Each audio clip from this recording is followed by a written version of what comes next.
Good morning. Again, I got you set up over here, all right? Good. Oh, good. Good morning.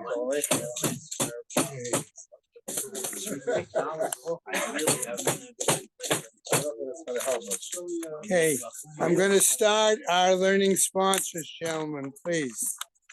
Okay. All right, year of learning, Martin Lippman, a family, in memory of his wife, Malka Chana Bat Pinchas. Friends of Herb Jeremiah Tzvi Ben Zev, friends of Sam Coleman, Shmuel Ben Yaakov, friends of Gideon Lazinski, Mordechai Shlomo Ben Meir, Bella and David Adler, in memory of her father Eliyahu Ben Yosef Cohen, those who were inspired by our Rebbetzin Emerita, Sheila Shapiro, Sarah Estamanko Bat Meshulam Yisacha, Gail and Leslie Kaplan, in memory of their parents, Mushka Sprinza Bat Yosef Chaim Bechava, Hanan Ben Moshe Eliezer Bethana, Pesha Bat Shmuel Yitzchak Halevi, Vitzipora, Yisra Ben Yoel Moshe Cohen Vechana.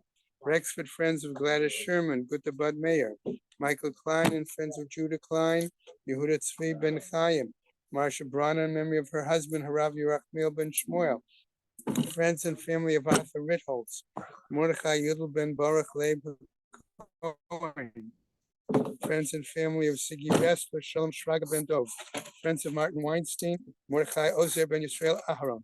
Month of Learning B. Pizer in memory of her sister, Rivka Bar Avram Michal Halevi, Michael and Judith Paretsky in memory of his brother, Avram Ben Gershon, Haran and Mel Haller, in memory of her mother, Malka Rachel Bat Yehuda Leib. A week of learning by Barbara Stern in memory of her father, David Madcha Ben Zev Vayeta, Manny and Carol Miller in memory of his father, Tzvi Hirsch Ben Menachem Mendel. Today is yesterday was the 23rd. Today is the 24th. It's a day of learning by Alan and Rosemary Katz, in memory of his mother, Liba Bat Abraham. And Shem is having a Leah, Crank, Rafia, Velti, Yeshua, Shem, Atliya, Chol, Ben Yisrael, a good Gaban Shia. No, before that, here.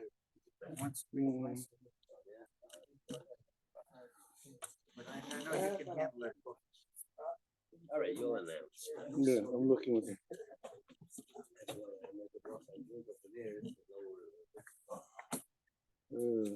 Here it is. Okay, Rav Shizbi. We got a mop up, but don't worry. We have a mop up from yesterday. A few cases where before it's on Aleph Amud Bays, the skinny lines 1, 2, 3, 4, 5 lines from the 5 lines up from the skinny line. By the taker. Yeah, taker. Yeah, by the taker. 6 lines up. 6 lines up from the skinny line. Okay, boy Minay. Yeah, boy Minay Rav Shizbi. So it's a famous in Europe. Everybody was busy trying to eke out a living there. So there was a husband and wife. They didn't make much money. They made bagels, but the business was Nowadays, they were not. Yeah, they're bagelach. Yeah, they weren't making money. They called them bagelach. That means Israel. They were bagelach. So not making much money. The business is failing. So the husband says, "Look, I got an idea." He says, "We gotta cut expenses. Let's make the hole bigger." So the wife says, "Yeah, Shlemiel." She says, "You make the hole bigger. You have to put more dough around it. It's going to cost more money to make them." And so it's a machlokes. So what do you do? So it's the same thing. This Rav Shizbi has the same problem. Take a look. Look here. I didn't type for no reason. Look at Rav Shizbi. Rav Shizbi says, yeah, exactly. Here. On the bottom. Boy, Rav Shizbi Rabba, he answered this question. He says, look, you have a pit. Now, remember, you know that the more narrow the pit is, the more the more bad air. Right, exactly. And the why is he says, one guy dug, and the second guy widened it. So now, what's the best? So what's the halacha of the second guy? I'm like, so what are you talking about? How you made havla? What do you mean? He widened it. He made less bad air. He's a good guy. He didn't do anything. Why should he be responsible? I'm like, so the other rebel, the contrary. No, he made it wider, so it's easy to fall in. That's the bagel. You know, so it was the same point. I don't tell jokes for no reason. I have a reason. Okay, so now he says, Ari Kivazeko. He says the same thing. So it's a toss-up. Ashi's no way. I'll solve the problem. Let's examine the case. If we see that in the end that it died from the bad air, so this guy was the guy who lessened the bad air. Obviously, the guy number 2 is not responsible. If it died from the bang, from the blow, so then he made it wider. He made it fall in. He's responsible. That's one answer. The other way. Let's examine. If he fell in the side where the guy widened it, Hariki Verzekos. You see, obviously he contributed. The second guy was five. He's the one who brought the damage about. But if it fell into the other side, I mean it hebla, huh? No, but maybe it's a circle. Maybe it could have been 180 degrees the other side. Yeah, the other side. It could be. He only made on one side. Exactly. So I mean, okay. So therefore, we have to see Itman, right? Okay, now now where we're going to examine what is exactly the width when is there no bad air. See, Itmar we learned if you have a pit who has the same width and the same depth, let's say it's 10 deep and 10 wide. Rabbi Yosef Damar Tabayu Mishmei Rabbi Barchana Damar Mishmei Rabbi Mani Chadamar. We had two opinions. Chadamar lo olam yeshbo haba. One of them says what? There's hevel in the thing, unless the width is greater than the depth, you always have hevel. You have it. So it has to be bigger. So it has to be right. So this only when it's wider than the depth is it not bad air, but equal and less is the same. Is bad air. The Chadamar says no. He says no. There's never you have to have a greater depth than the width in order to have bad air. That's a toss-up. Now we said in our Mishnah, guy number one passed by. He used the pit. They're partners. There was our classic case already yesterday talking about the whole case. What's a case of partners do? When the first guy used it and didn't cover it, and then the second guy took over, we said the second guy is obligated. So we want to know what. So the first guy used it, he didn't, and he partnered and he didn't cover it. And we said the second guy's obligated. Rishon, okay, when that first guy used it and didn't cover it, Me'emasai Miftar, okay, how long does he remain unobligated? In other words, and the second guy is obligated. Rav Yosef Damar Tabayu Mishrei Rabbi Barchana Damar Mishmei Rav Mani Chadamar what Mishamanicho Mishtamish. What is it? As long as he gave it over to the second guy to use it, okay. So he is now abandoning it to the second guy, and the second guy is the user. He's obligated. Now, doyo is a funny word, but we're going to use the word cover like Rashi does. But anyway, he hands over the cover to the other guy. That's what actually passes the obligation to the second guy as opposed to the first. Now, we don't. What is that argument about? What is it? We're going to see in 1 second. So this is a place where we say katanoi. It really is the same argument as tanoi, but it's a brisa, not so bad. Like I tried to mention to you last week. It's the same achlokas. Why? Because we learned. Amad lemayim min abor. A guy is drawing water from the cistern. The other guy says, "Here, let me draw now." Okay. Now the truth is, they both shouldn't be where they are, but it doesn't matter. Let me move over. Let me draw water.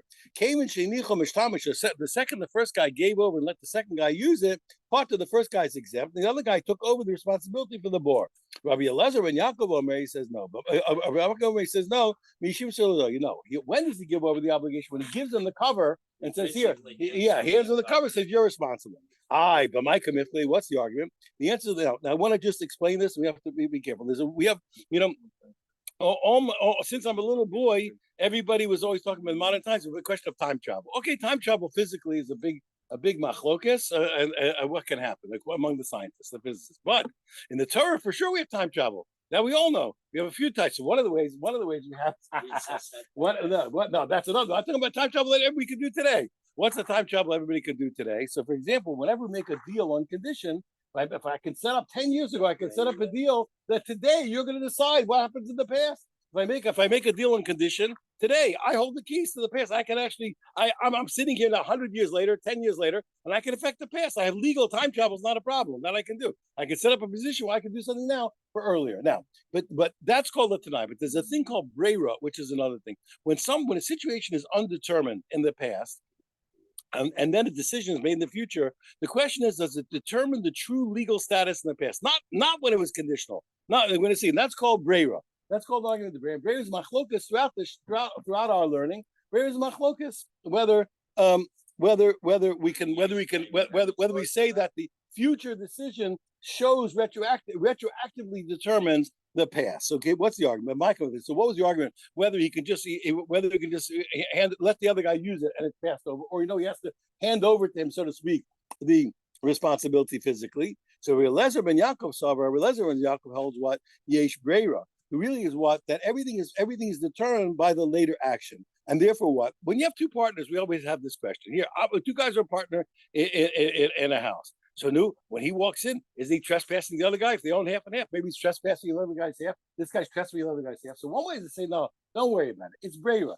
Each step that he takes is, oh, this is my half. This is my half. Oop, every step he takes, well, this is my half. This, and this is my half. And his steps go this. So how do they not take away from each other? Each guy, every place he steps determines that was the half that he owned. The other way is to say, of course, listen, everybody owns half of every atom and every molecule, but and they look, you can have a partnership. Okay, I let you, you let me. So is it that everybody's walking their own property, or each guy's walking in the other guy's property? So the same thing over here. When it came to the well, each guy's going to draw. Now we have to know what. When I draw water, is it that wherever I draw, it turned out to be the half that that belonged to me? I say no. Listen, it's impossible. We're partners. No, you'll let me take yours. I'll take mine. We all share. What's the difference? So that's the argument. Yesh brera or ain brera is.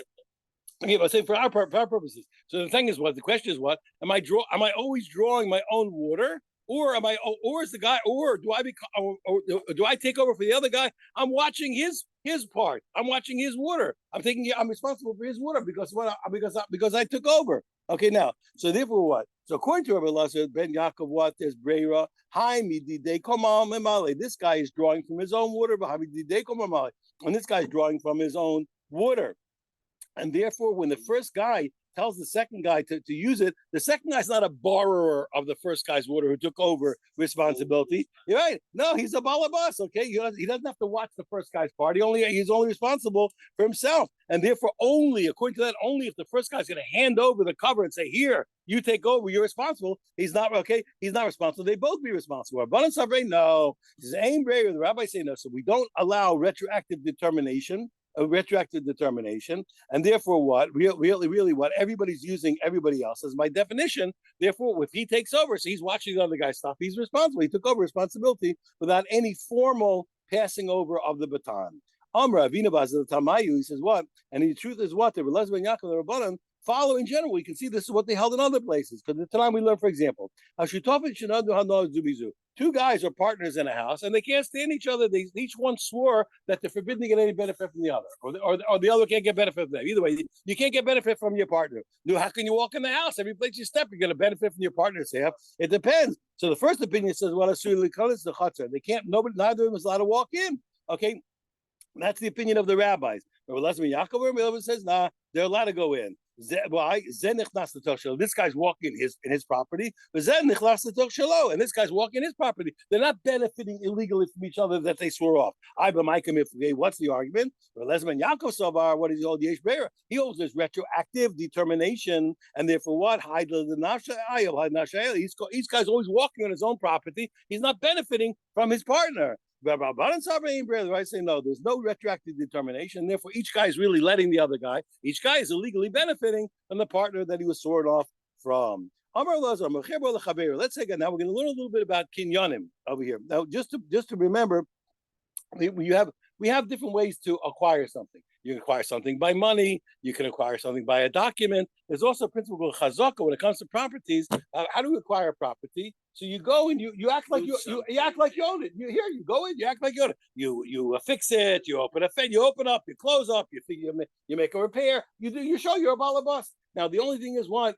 So but there's a problem like this. If that's all good when you're in front of the guy selling to you. No, he says you're there. You walk in and you start to act like a boss. He sees you. It's done. The property transferred. But if you're not in front, he has to say to you, go and act like go act, make a chazaka, because you're not in front of the property. He says he has to tell you, go go and acquire it. So let's take a look. So now we want to talk a little bit about these things.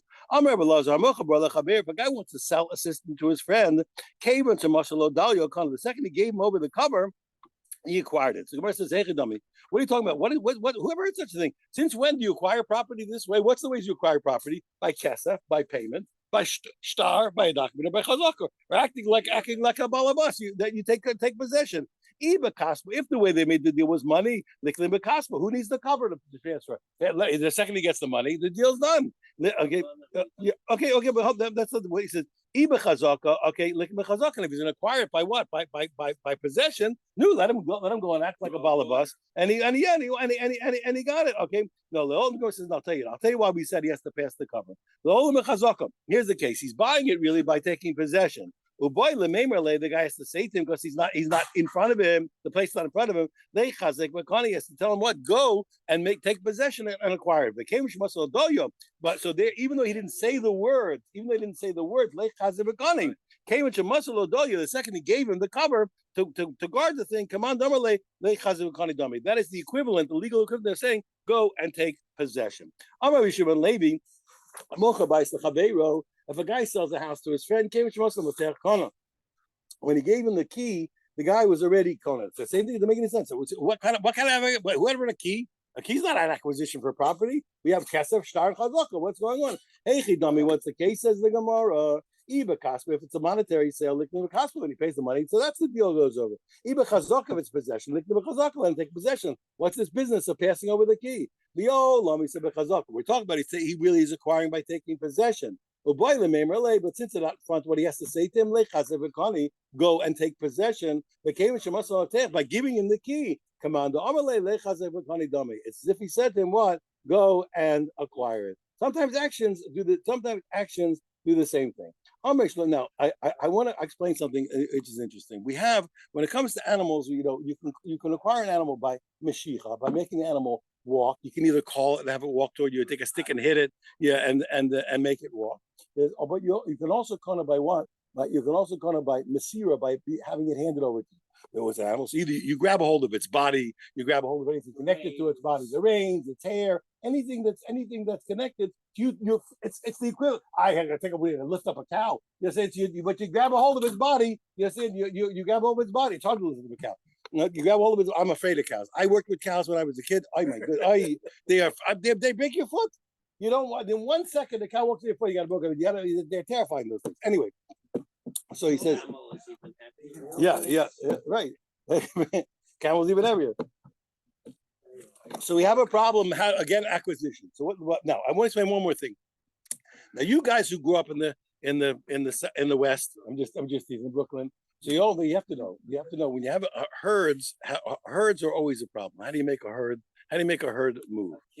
How do you make a herd move in general? So the people, you probably know, the famous cowboy had but the Cowboys had a trick. That's what I'm saying. It wasn't just cowboy. The Cowboys had a trick. The famous rancher Charles Goodnight. You never heard of Charles Goodnight? What, you don't read Western novels? What's the matter with you? I'm just teasing. So Charles Goodnight was a famous rancher. So how did they used to herd these hundreds and thousands of animals from Texas up to the north to sell them? So you have to move a herd. You have cowboys. There's something more than have a cowboy. They found a trick. What's the trick? You have a lead animal. Everybody knows that animals follow. There's an animal that's more aggressive than other animals, and that animal can't stand being. That animal can't stand being led. That animal always wants to lead. So there's always one animal that likes to be in front, and all the other animals will follow. So Goodnight had a famous. I can't believe you never heard of this. Goodnight had a famous steer, the Old Blue. Old Blue. Every herd he took up north, every single one, he'd come up, he'd lead them up. They never get shechted. He'd come back south. You see, he would jump. The second they got him into the corral up north to get him shechted, he jumped out of the corral, went back down south to bring another batch up. So that's the trick. So you have to know. So there's 2 points. So you have to, in order to get a herd to move, it's known that you have to have some way to draw them. Okay, so we're going to see in a second. I'll show you. So what I just told you now will be very important. You'll see it's a no. But you know what's amazing? Here, they had to figure it out. Here, in the Southwest, they had trial and error. That messed up for us. We knew it thousands of years before. It's in the Gemara.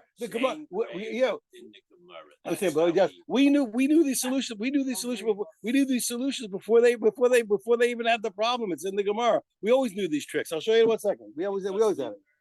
Yes, we were herded. If a guy sells a whole flock, a whole herd to his friend, it could be big or small. When he gives her the drawer, what is that? What is that? The drawer, the leader. When you give it, we're gonna argue what it is. 1 second. Hana. Okay, he's already Kona. So I says, dude, 1 second, what's going on over here? What is the drawer? What machine are you giving to the guy? He says, here, everybody knows. He says, look, if it's a little animal, if it's flock animals, like you draw them to you. You call them, they walk to you. You hit them with a stick, and they move. And if that doesn't work, okay, then we have Masira. Dude, you grab the body, you grab the hair, you grab the saddle, you grab the this. You give them the reins. Okay, but what is this? Even Mashiach, look at the Mashiach. If he's going to do it by what? By drawing the animals forth, let them call them or beat them, they walk forward. Even Mashiach, if he's taking them Mashiach or take physical possession. I said, no, the Olam Mashiach. Here, he wants to get this flock by what? By drawing it forward. So the guy really should say to him, Lech Meshoch Ukani, what? Go and draw them forth and be Kona. They came to Masamashkuchas when he gives them this machine, we're going to see it's whatever it is. When he gives them this item, I'm saying he gives them this device that we're going to call the thing that's going to draw the animals first. Command it's like we said before. It's as if by the physical action of handing it over, it's like he said to him, acquire them by drawing them forward. Now, my mashkukas, what is the drawer forward? Here, so I told you the whole story.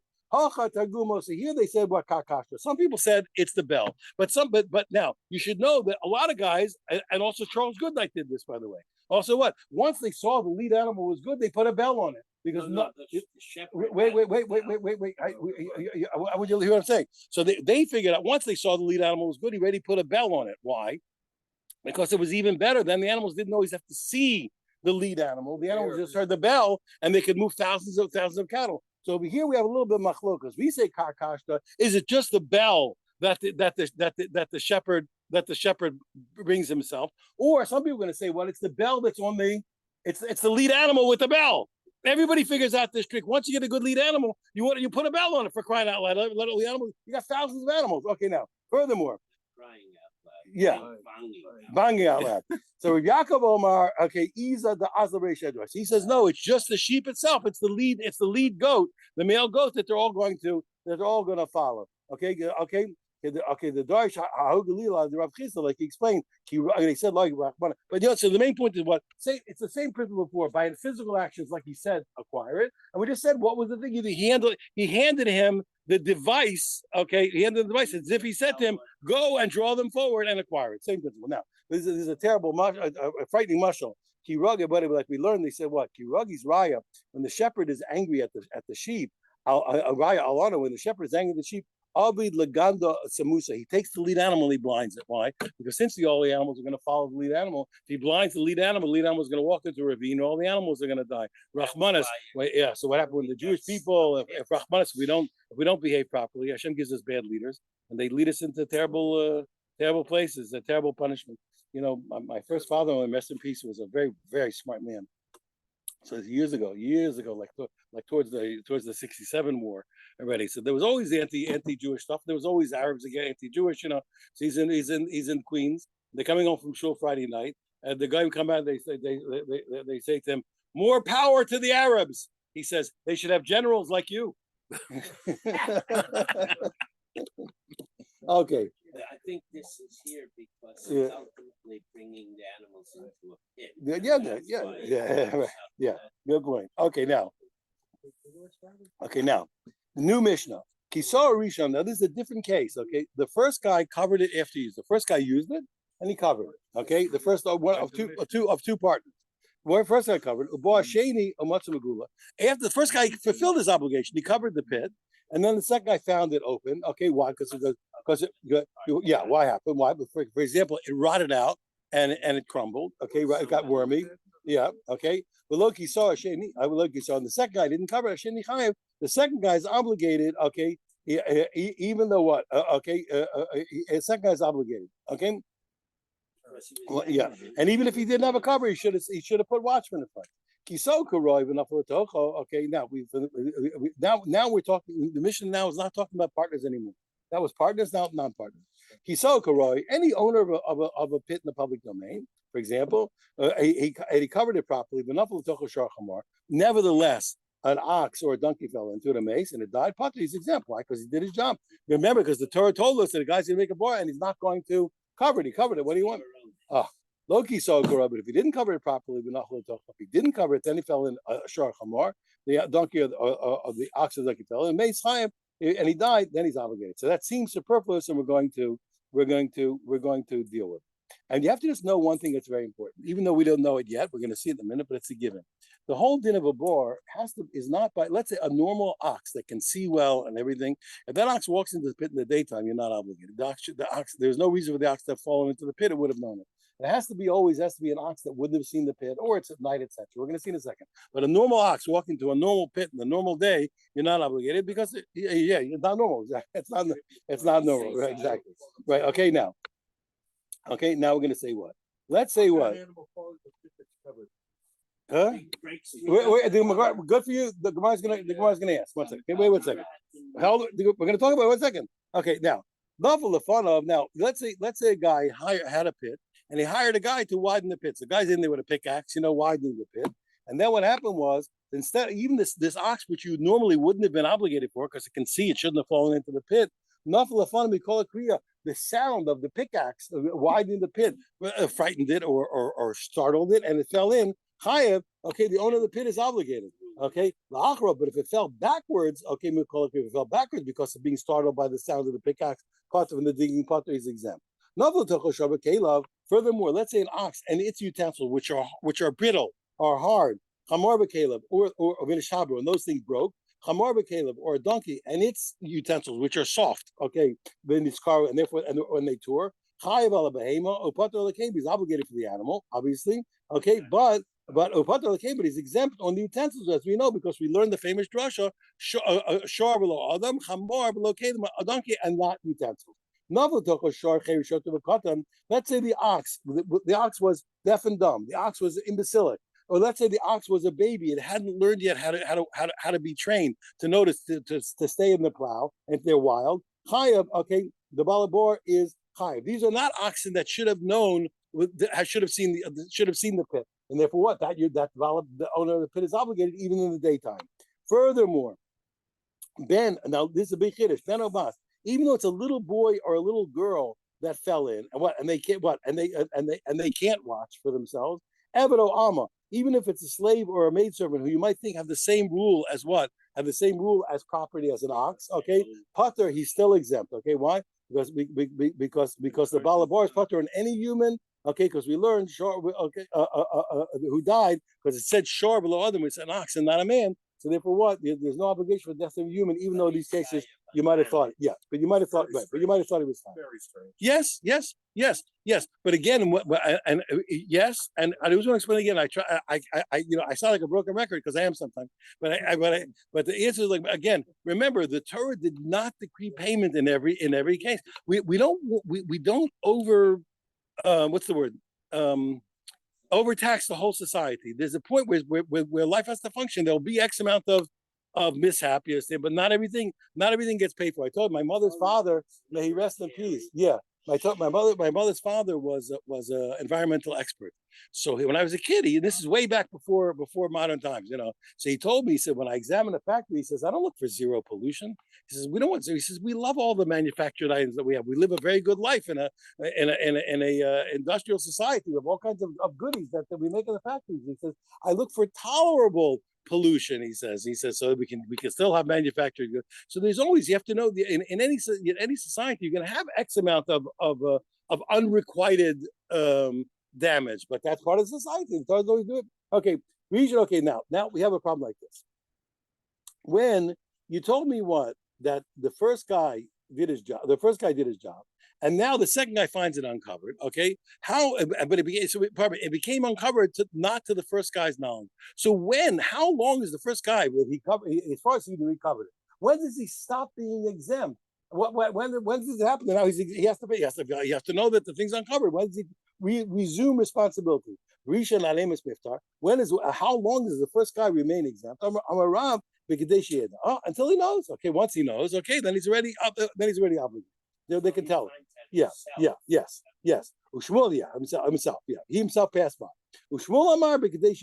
No, even longer. The first way of Rashi, even longer until other people come and tell him. Okay, is that much time? Rabbi Yochanan Amar, even longer. B'kadesh yodu has the time that it takes to tell him.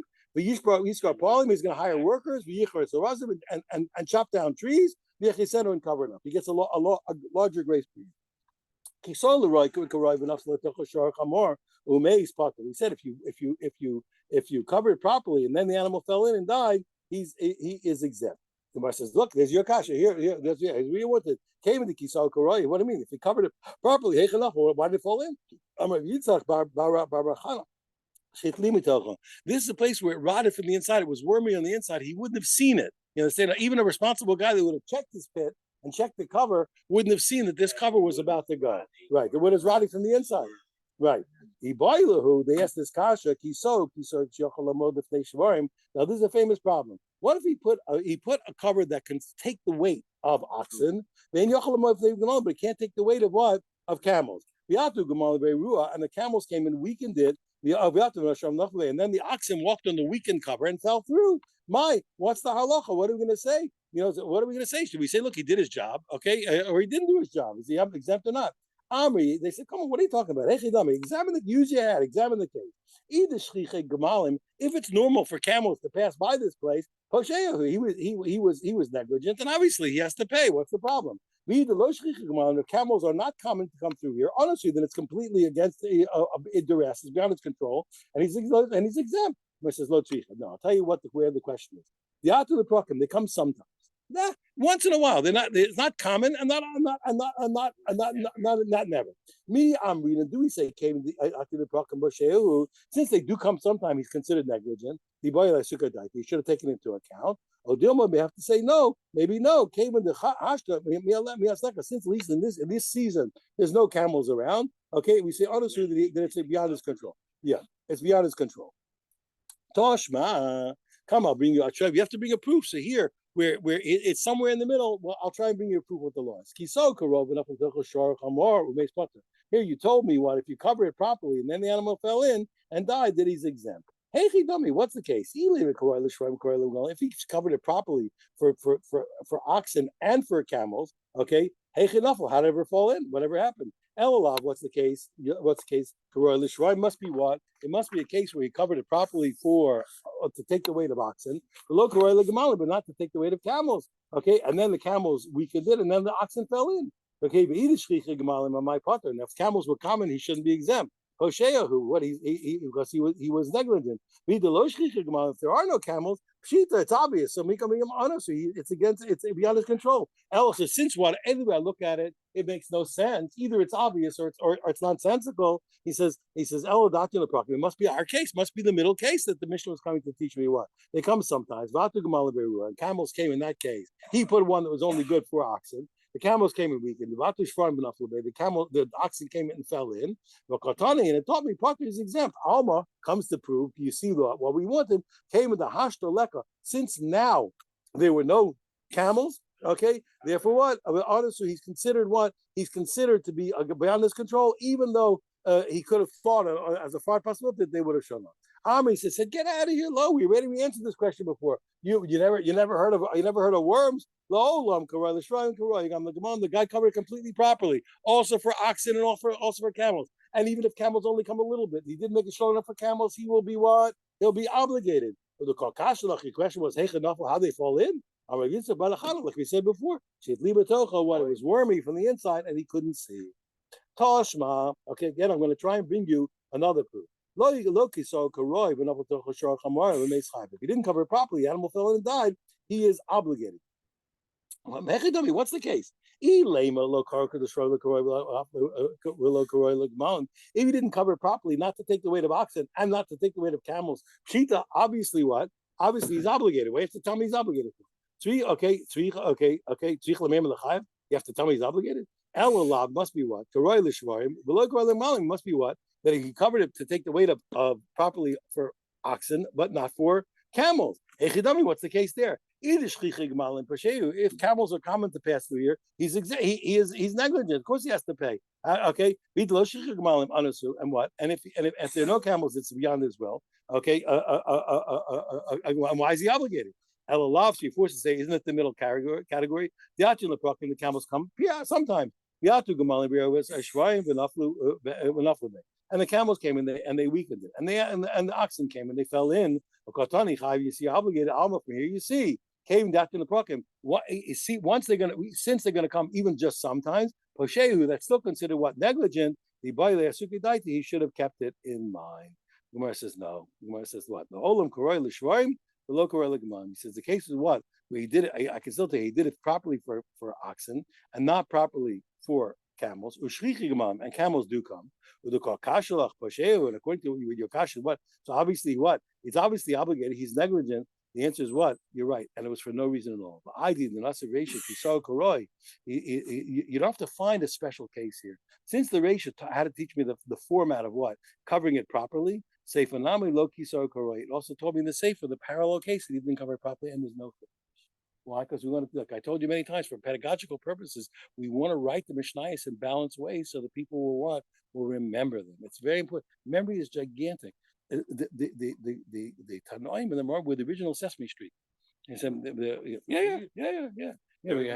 teach kids. He says, it's a one. Here's a one. You're a one. I'm a one. He's a one. Who's a one? And that's a little bit. Mishnah also does. Mishnah will do. I'm serious. Mishnah does parallel cases. We did so many things. It was so hard that their minds had to be there safer. Didn't have books.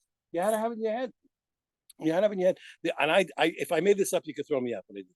There's a Tiferes Yisrael. Tiferes Yisrael, one of my heroes. I wish I could be like me, but he's one of my heroes. So Tiferes Yisrael, there's one place, and he kills himself. He studied the Mishnah, and he's got a word. He kills him. He cannot figure out. The word is superfluous in the Mishnah. He can't figure it out. So there's, the rabbis have an expression called luli de mistafina. If I wasn't afraid, they were going to throw me out. That's loose. If I wasn't afraid, they usually write it in small print because they're afraid. He's about to say something radical. So the first he says, Lulu de Mistafina. He said, if I wasn't afraid to say something, I would say it was here to carry the tune, he said. The word was here to carry the tune. Why? Because we don't have it now. Unfortunately, we've lost it. They had a tune, they sang the Mishnah with a tune. But they had the whole Mishnah had a tune. He says, I believe, if I wasn't afraid, he said, this word was here to carry it. He was afraid to say it because it sounds a little strange over there. He said he would be afraid. So okay. Anyway, but we killed ourselves. We do everything you're saying to make the Mishnayos edible, digestible, rememberable, everything there because we're killing ourselves to help the student carry on the tradition. This is our lifeblood. This is our mother's milk. We can't live without the Torah tradition. We'll do anything to make sure that the Torah continues. I want you to know, my Rebbe of blessed memory, he was not a student of Rabbi Feinstein, but he had permission to come till 2 a.m. That's how close he was. He had permission. He was allowed to come till 2 o'clock in the morning, any night. And Feinstein was all gave permission till 2 a.m. He could come. He was a bacher.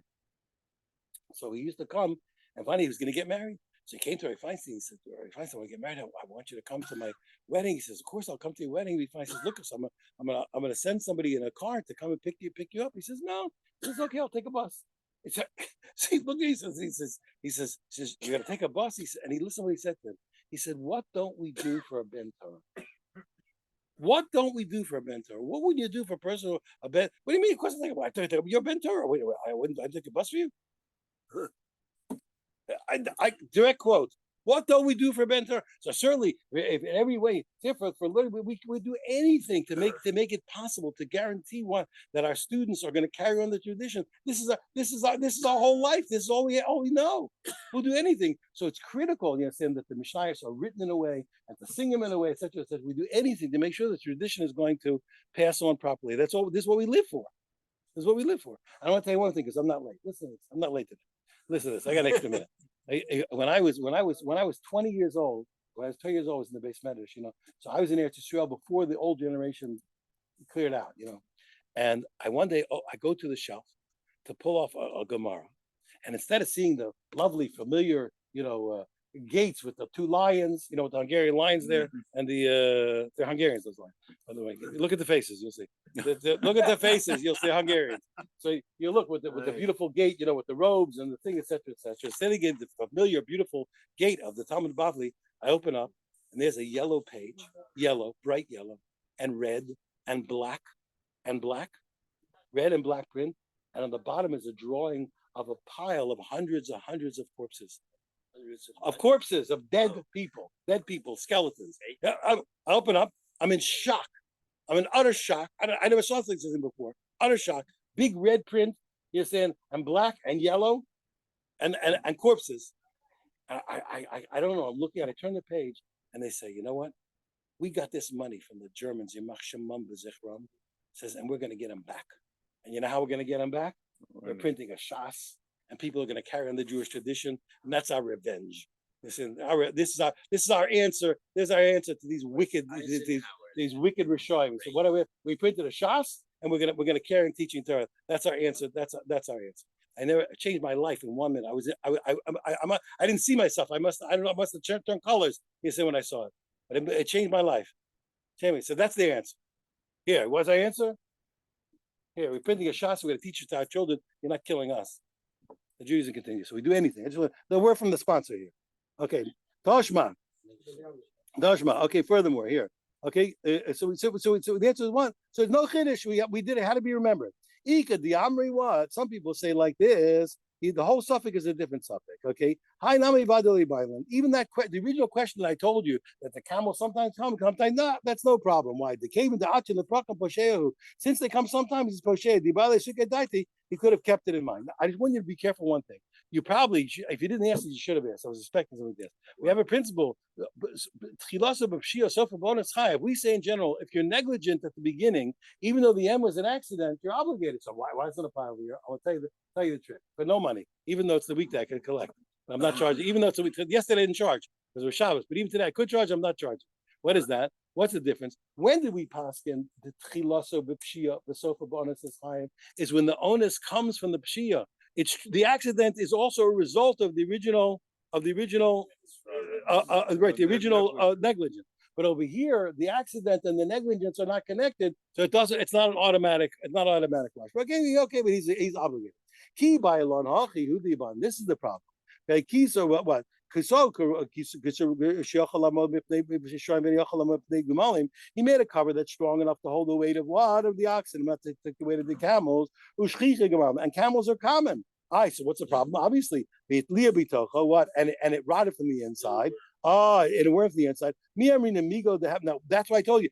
So then what do you mean? So how come it's not Tilasa B'Shir? Because the onus here, the accident had nothing. He was poshe about what? About what? Camels. The accident was about worms. There's no connection. You see that there. So therefore now, so we have a different principle. I can't say but I can't say what since. Do I say migo the havi pasher? To say, look, since in the end, since ultimately what he was negligent as far as camels, havi pasher namely not law. I can say what that he's also negligent as far as the worminess. Okay, Odilma, maybe no. Larmina migo, we don't say the principle of since. Okay, we don't say the principle of since. So now what's the answer? Tashma, come, I'll bring you a proof. The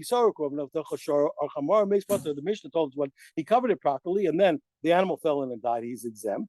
And we learned a brisa about, or was taught. We learned about this Mishnah. Amar Rabbi Yitzchak Bar Chana. Yitzchak Bar Chana taught us to explain the Mishnah. What is the case? That it got wormy inside. So what's the case? If he did it properly, take the weight of the oxen and the camels, and it rotted from the inside, we say the pot is obviously exempt. He did his job. What waste the tummy for? What else should he have done? Obviously he's exempt. Elalav isn't the case. What? So the only way it's a chiddush is what? That it's a novel point is that he did it. It was a good cover for oxen, but not a good cover for camels. And there are camels around. And rotted from the inside because of the worms. But Katani Potter tells me it's exempt. Almost it comes to teach me that we don't say that since he was negligent for camels, he was also exempt for. He was also part that we don't that he was also negligent for rotting. The Gemara says no, it doesn't teach us that principle. No, the case was he covered it good for oxen and good for camels.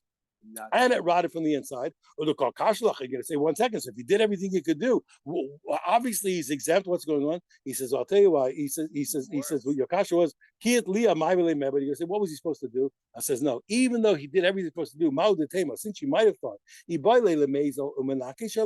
guy should have periodically gone and given a bang. You know, when something rots on the inside, you can hear it. You know, so, yeah, you get hollow by the sound. He should have gone periodically and given it a bang. Teach me what that far he wasn't obligated to go. Nobody's obligated. Go take a look. You have to take a nobody's obligated to go banging on the thing every 2 minutes. Do a little bit finish up. Toshma. Okay, what again? I'll try being a proof in this case. Where he was negligent by camels, but he wasn't negligent by worminess. Loki so cool. But you told me what if he didn't cover it properly and the animal fell and died, he's obligated. Hey, what's the case? If you say what he didn't do it properly either for oxen or for camels, Remember the Chayiv. Does anybody have to tell me he's obligated? Elulav must be what? Must be what? It must be the middle ground. He did it properly for oxen, but not properly for camels. Now, if it's a case of what? The camels are common posheyu, then he's obviously negligent. The camels never come. Oh no, so he's obviously what exempt because it's an accident. It must be what? It must be what camels are common, but a rada from the inside. But katani chayv, and he's obligated. Alma, from there you see what?